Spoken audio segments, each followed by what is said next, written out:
दोस्तों, स्वागत है आपके अपने YouTube चैनल बीएम सॉल्यूशन में।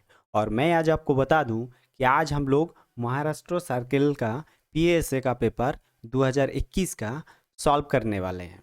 तो चलिए हम लोग देखेंगे कि महाराष्ट्र सर्किल में पिछले साल किस टाइप का क्वेश्चन आया था। दोस्तों, और एक बात बता दूं, इससे पहले मैंने छत्तीसगढ़ सर्किल का पेपर सॉल्व करके वीडियो अपलोड कर चुका हूं। तो चलिए आज बिना देर करते हुए आज की इस वीडियो को शुरू करते हैं और हम लोग चलेंगे पहले पहले प्रश्न की ओर। तो देखिए, महाराष्ट्र सर्किल का जो पहला प्रश्न था दोस्तों, वो ये था, जाबक विदेश पत्र का अधिकतम भार कितना होता है। यानी फॉरेन जो लेटर होता है, फॉरेन लेटर का मैक्सिमम वेट कितना होता है। ऑप्शन है 1 kg, 2 kg, 5 kg, इनमें से कोई नहीं। तो जो फॉरेन लेटर होता है दोस्तों, को उसका जो मैक्सिमम वेट होता है वो होता है आपका 2 kg। का सही आंसर हो जाएगा ऑप्शन बी। अगला प्रश्न है, जाबक विदेश डाक के केबल को और पंपलेट वाले मुद्रित कागज का अधिकतम वजन कितना होता है। What is the maximum weight of printed paper containing only books and pamphlet of outward foreign post. तो इसका क्या आंसर हो जाएगा दोस्तों। देखिए, पहले ऑप्शन देख लेते हैं। एक 1 kg, 2 kg, 5 kg और 35 kg। तो इसका जो सही आंसर हो जाएगा बुक पैकेट का, ये 5 किलोग्राम। भारत से भेजे जाने वाले निजी तौर पर निर्मित विदेश पोस्ट कार्ड के आयाम क्या है। भारत से जो पोस्ट कार्ड भेजा जाता है विदेशों के लिए, उसका जो साइज होता है वो क्या होता है। ऑप्शन है अधिकतम 100 mm इंटू 148 mm, न्यूनतम है 9 इंटू 140 mm। ऑप्शन बी है अधिकतम 105 mm इंटू 148 mm और न्यूनतम है 90 इंटू 140 mm। ऑप्शन सी है अधिकतम 105 mm इंटू 148 mm और न्यूनतम है 90 इंटू 148 mm। ऑप्शन डी है अधिकतम 100 mm इंटू 148 mm और न्यूनतम है 90 इंटू 148 mm। इसका सही आंसर कौन सा हो जाएगा। इसका सही आंसर हो जाएगा ऑप्शन बी। जो भारत से विदेश के लिए पोस्ट कार्ड भेजा जाता है उसका अधिकतम जो साइज होता है 105 गुना 148 होता है और इधर 90 इंटू 140 न्यूनतम उसका साइज होता है। चौथा प्रश्न था, जहां तक विदेश डाक का संबंध है थोक थैले का न्यूनतम और अधिकतम वजन कितना है। देखिए, यहाँ विदेश डाक से जो थोक थैला होता है उसका न्यूनतम और अधिकतम वजन इसमें पूछा है। तो इसका जो विदेश के लिए जो थोक थैले भेजते हैं उसका जो मैक्सिमम वजन रहता है वो 30 kg रहता है और जो मिनिमम होता है वो 5 kg होता है। इसका सही आंसर हो जाएगा ऑप्शन डी। पांचवा प्रश्न है, अपर्याप्त रूप से भुगतान की गई जावक विदेश वस्तु पर केवल किसके द्वारा कर लगाया जा सकता है। जो अपर्याप्त रूप से भुगतान किया गया जावक विदेश वस्तु पर केवल किसके द्वारा कर लगाया जा सकता है। पोस्टिंग कार्यालय, आरएमएस कार्यालय, विदेश विनिमय का कार्यालय और गंतव्य देश। तो उसमें कर कौन लगा सकता है। में आपका इसका सही आंसर हो जाएगा पांचवा का, ये हो जाएगा ऑप्शन सी, विदेश विनिमय का कार्यालय। S A L mails means, S A L mail का अर्थ है shorted air lift mail, surface air lift mail, service air lift mail, none of the above. इसका जो सही आंसर हो जाएगा ऑप्शन बी हो जाएगा, surface air lift mail. Option B इसका सही आंसर। सातवां प्रश्न था, यदि आवक विदेश पार्सल का प्रेषिती अपने पार्सल की सुपुर्दगी विनिमय कार्यालय में लेना चाहता है, इसे अस्वीकार कर दिया जाएगा क्योंकि नियम में कोई प्रावधान नहीं है।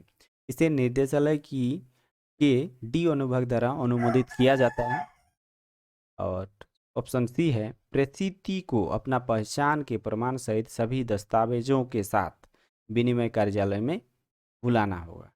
तो देखिए ऊपर वाला जो ए और बी ऑप्शन है ये तो सही नहीं लग रहा है, ऑप्शन सी सही लग रहा है। हाँ, प्रसिद्धि ले सकता है लेकिन उसको सभी उनका पहचान का पूरा दस्तावेज लेके विनिमय कार्यालय पहुंचना होगा। 8वां प्रश्न है निर्यात शुल्क दायी डाक वस्तुओं को विनिमय के जावक कार्यालय में रोक लिया जाता है और प्रेषक को शुल्क के भुगतान के बारे में सूचित किया जाता है। विनिमय कार्यालयों द्वारा, सीधे सीमा शुल्क अधिकारियों द्वारा, संबंधित सर्कल के प्रधान कार्यालय द्वारा। डी है उपरोक्त सभी। तो 8वां का कौन सा सही आंसर हो जाएगा? तो 8वां का सही आंसर हो जाएगा ऑप्शन बी, सीधे सीमा शुल्क अधिकारियों द्वारा।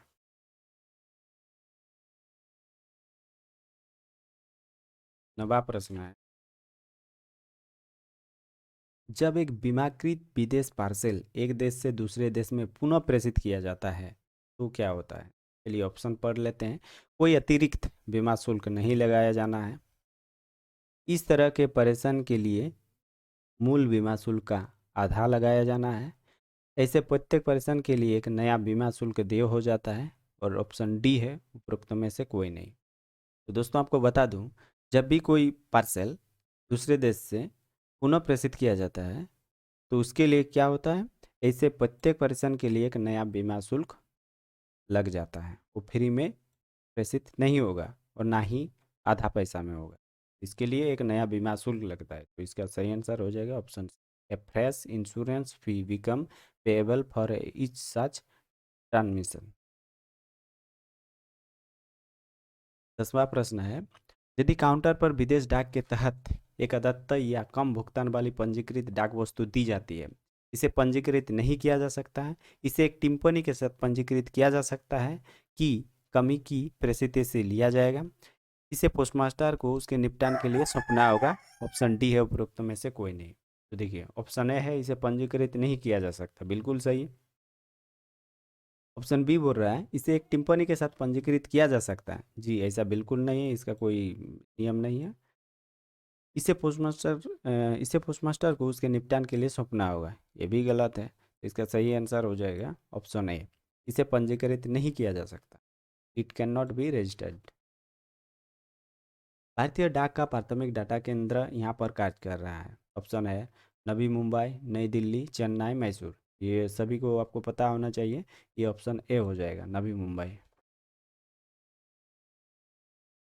दर्पण का अर्थ है, दर्पण stand for digital advantage in rural post office for a new India, digital administration of rural post office for A national development, digital administration of rural post office for network in new India, digital advancement of rural post office for a new India. तो इसका सही answer हो जाएगा option D.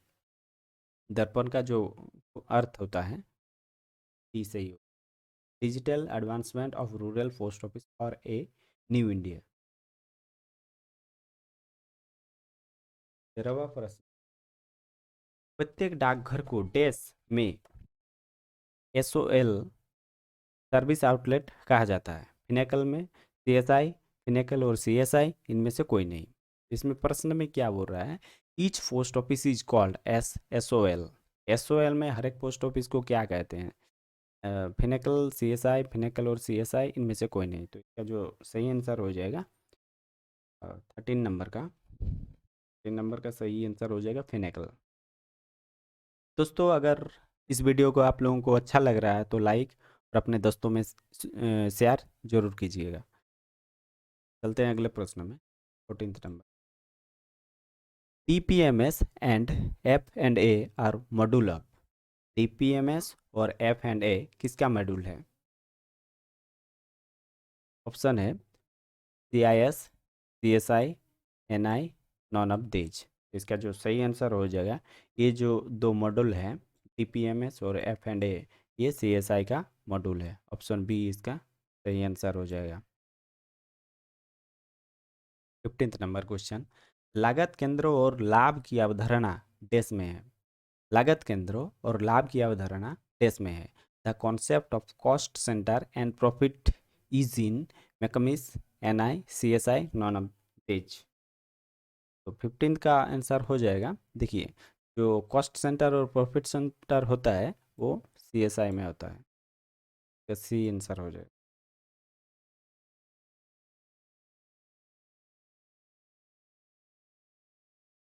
चलिए अगले प्रश्न में चलते हैं। महाराष्ट्र में सबसे पहले किस मंडल में CSI शुरू हुआ? तो ये महाराष्ट्र सर्कल के जितने भी विद्यार्थी होंगे, जितने भी JDS भाई होंगे, सभी को ये पता रखना जरूरी है कि महाराष्ट्र जो सर्कल है ये CSI में रोल आउट कब हुआ था। चलिए मैं आपको बता दूं। इसमें ऑप्शन है मैसूर, मुंबई पूर्व, पुणे पूर्व और बेंगलोर। का सही आंसर हो जाएगा पुणे पूर्व, पुणे ईस्ट। ये सबसे पहले वहाँ CSI में रोल आउट हुआ था। मेन नेटवर्क ऑप्टिमाइजेशन प्रोजेक्ट के संदर्भ में KPI क्या है? What is KPI with reference to mail network optimisation project? Option है key performance indicator, key post indicator, key project service, key project indicator. इसका सही आंसर कौन सा होगा? 17 नंबर का सही आंसर हो जाएगा ऑप्शन ए, की परफॉर्मेंस इंडिकेटर। KPI का फुल फॉर्म हो जाएगा की परफॉर्मेंस इंडिकेटर। 18 नंबर, हाल ही में, ये तो जीके टाइप का सवाल है, नहीं है। 19वां नंबर प्रश्न है CIS is related to. CIS किससे संबंधित है? IS, pinnacle, McCamish, SF, safe, none of the above. CIS है ये मैकमिस से रिलेटेड है। ऑप्शन बी इसका सही आंसर हो जाएगा। चलिए 20वां प्रश्न था, दर्पण यंत्र में प्रयुक्त होने वाले प्रिंटर का प्रकार है। ये तो सभी को पता है दोस्तों। ऑप्शन है LaserJet, dot matrix, thermal, inkjet. ये तो थर्मल थर्मल प्रिंटर इसमें लगा हुआ है।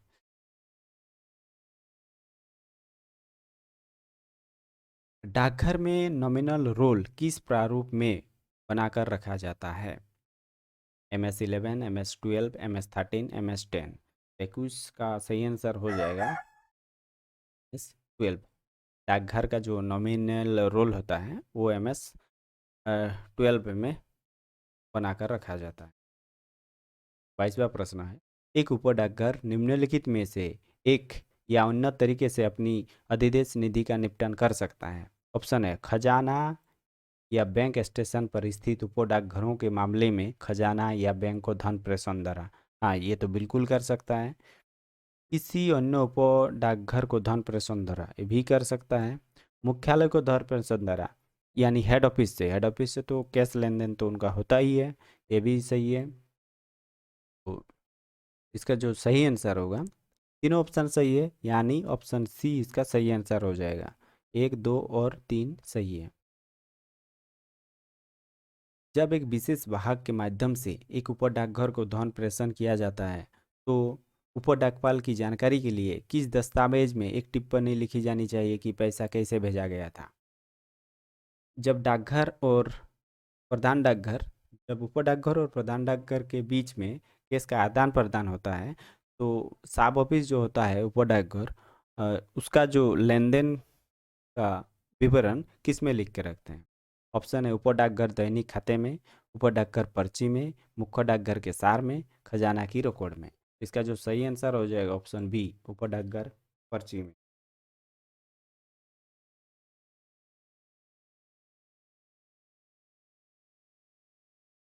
24वां प्रश्न था, संयुक्त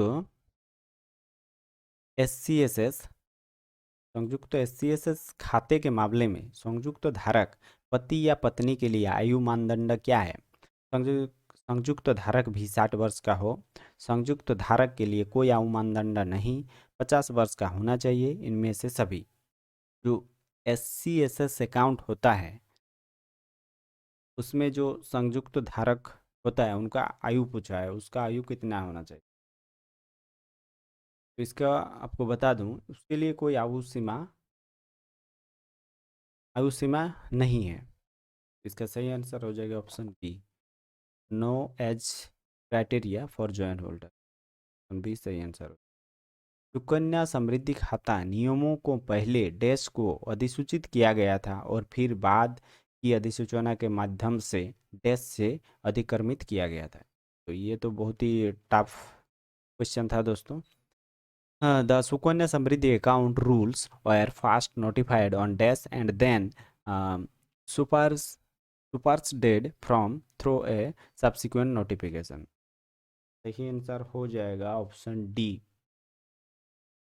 देखिए इसको 2/12/2014 में अधिसूचित किया गया था और फिर 18/3/2016 को अधिक्रमित किया गया था। 26 नंबर क्वेश्चन है, निम्नलिखित अभिलेखों को सर्किल प्रमुख की विशेष अनुमति के बिना नष्ट नहीं किया जा सकता। एक अभिलेख कार्यालय की आदेश पुस्तक, टोकन धारकों का नॉमिनल रोल, कार्य के कागजात, पत्राचार या दस्तावेज जिनके बारे में जांच चल रही है, या ये उन मामलों से जुड़े हैं जो पूरी तरह से तय या बंद नहीं हुए हैं। ऑप्शन डी है उपरोक्त सभी। तो 26 का आंसर हो जाएगा आपका उपरोक्त सभी। बिना बिना सर्कल प्रमुख के आदेश से ये तीनों में से कोई काम आप नहीं कर सकते हैं। एक अभिलेख कार्यालय के आदेश पुस्तक, इसको भी नष्ट नहीं कर सकते हैं। टोकन धारकों का नॉमिनल रोल, ये भी नष्ट नहीं कर सकते हैं। कार्य के कागजात, पत्राचार या दस्तावेज जिनके बारे में जांच चल रही है, या ये उन मामलों से जुड़े हैं जो पूरी तरह से तय या बंद नहीं हुए हैं, तो ये तीनों आप नष्ट नहीं कर सकते हैं। इसके लिए आंसर हो जाएगा डी, उपरोक्त सभी।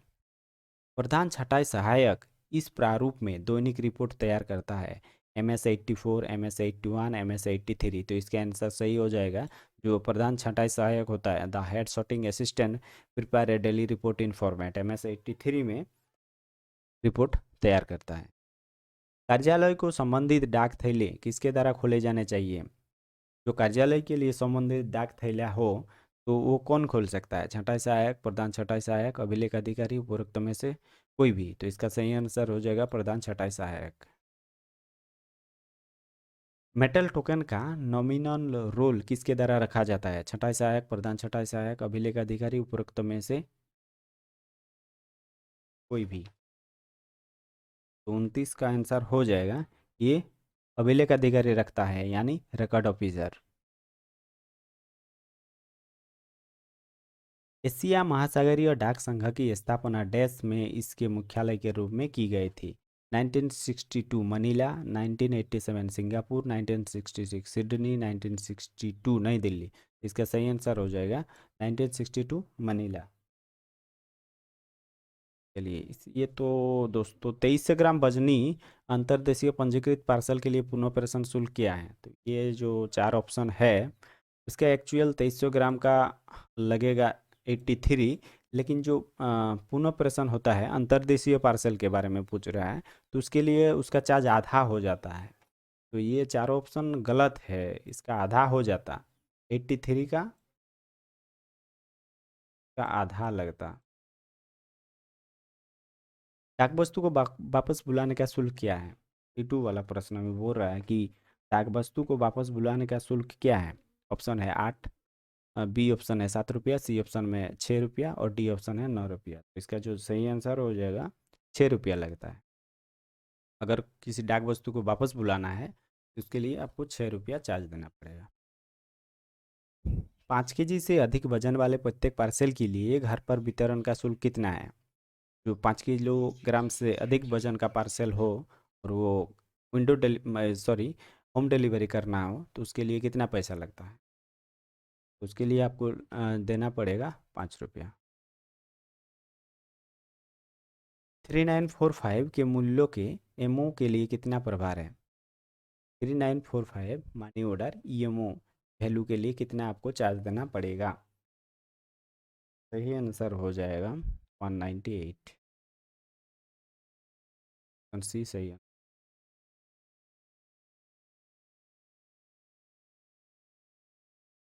अपंजीकृत पार्सल यूआरपी के लिए अधिकतम वजन सीमा क्या है? अपंजीक रजिस्टर्ड जो पार्सल होता है उसका अधिकतम वजन कितना होता है? पता है आप सभी को इसका कितना हो जाएगा? इसका हो जाएगा 4 किलोग्राम। ऑप्शन डी सही आंसर। एक तिमाही के लिए डाक थैले पोस्ट बैग की दर क्या है? What is rate of post bag for a single quarter? तो सिंगल में पोस्ट बैग का तिमाही 3 महीना के लिए कितना किराया देना पड़ेगा? तो सही इसका सही आंसर हो जाएगा। देखिए ऑप्शन पढ़ लेते हैं पहले। ऑप्शन है 150 रुपया, बिल्कुल गलत है। बी 50 रुपया, ये सही है। सी है 100 रुपया, डी है 200। तो सही आंसर हो जाएगा ऑप्शन बी, 50 रुपया लगेगा 3 महीना के। अपना पता बदलने वाले व्यक्तियों ने अपने पते पर प्राप्त डाक वस्तुओं के निपटान के संबंध में लिखित निर्देश देना चाहिए। जब कोई अ, अपना पता बदल रहा हो के लिए उसको लिखित में निर्देश देना चाहिए। किसको देना चाहिए? उस स्थान के डाकघर को जिसे वे छोड़ रहे हैं, उस स्थान के डाकघर को जहाँ पर ये जा रहे हैं। ये दोनों काम उनको तो बिल्कुल करना ही करना है। उन दोनों ही स्थानों के डाकघरों को जिसे वे छोड़ रहे हैं और जहाँ पे ये जा रहे हैं, ये सही आंसर होगा आपको।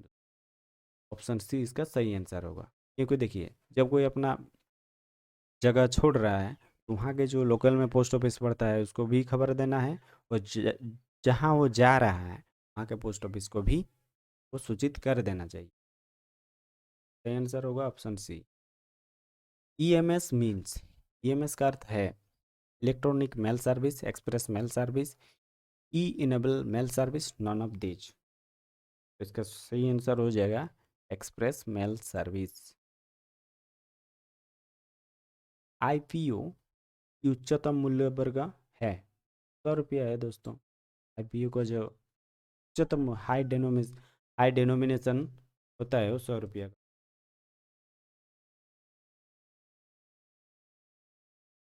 एक डाक वस्तु को केवल इनके द्वारा पुनः प्रेषित किया जा सकता है।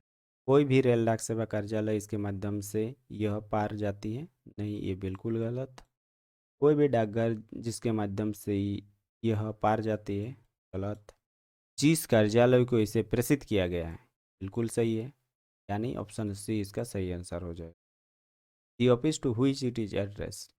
दोस्तों आपको बता दूं, कोई भी लेटर आप पुनः प्रेषित तभी कर सकते हैं जब उस चिट्ठी को अ, अपने गंतव्य डाकघर को पहुंच गया हो। यानी गंतव्य डाकघर से ही आप उसको कर सकते हैं।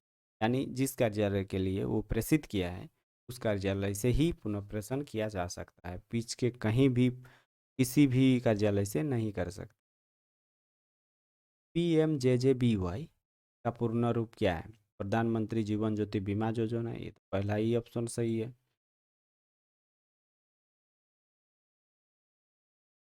42 number. Who can subscribe to APY? APY का ग्राहक कौन बन सकता है? APY ग्राहक बनने के लिए आपका एज कितना होना चाहिए? वही पूछा है इस प्रश्न में। ग्राहक का आयु 21 और 50 के बीच होनी चाहिए। ग्राहक की आयु 18 to 40 वर्ष के बीच होनी चाहिए। ग्राहक की आयु 18 और 50 बीच होनी चाहिए। ग्राहक की आयु 21 40 वर्ष बीच होनी चाहिए। तो सही आंसर हो जाएगा APY, यानी अटल पेंशन योजना जो है तो आपको लेने के लिए आपका आयु सीमा 18 से 40 वर्ष के बीच में होनी चाहिए। माई स्टैम्प को पहली बार भारत में इस विश्व डाक टिकट प्रदर्शनी के दौरान प्रस्तुत किया गया था। जो माई स्टैम्प है वो ये कब प्रदर्शन किया गया था? हो जाएगा इंडिपेक्स 2011। इंडिपेक्स ऑप्शन सी से सही आंसर हो। इंडिपेक्स 2000। विश्व पोस्टकार्ड दिवस मनाया जाता है? विश्व पोस्टकार्ड दिवस कब मनाया जाता है? सही आंसर हो जाएगा 1 अक्टूबर।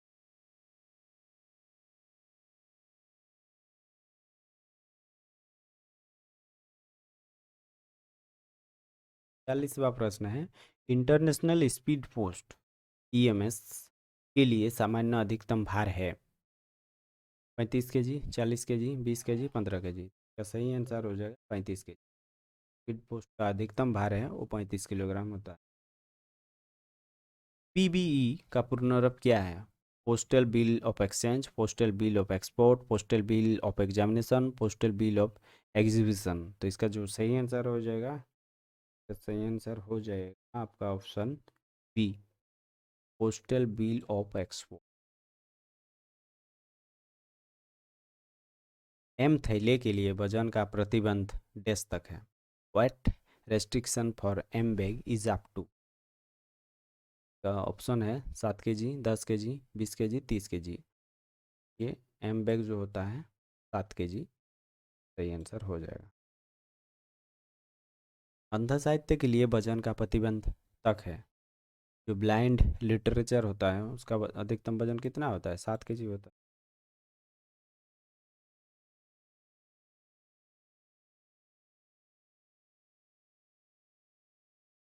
सॉरी दोस्तों, ये जो 47 जो प्रश्न है,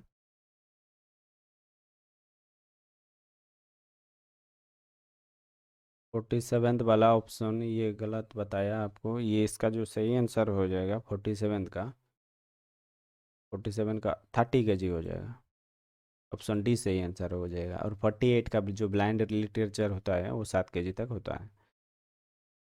यह डाक की तैयारी करने से लेकर डाक वितरण तक डाक संबंधी संपूर्ण समाधान प्रदान करता है और छोटे व्यवसायों के साथ साथ बड़ी कंपनियों के लिए भी आदर्श है।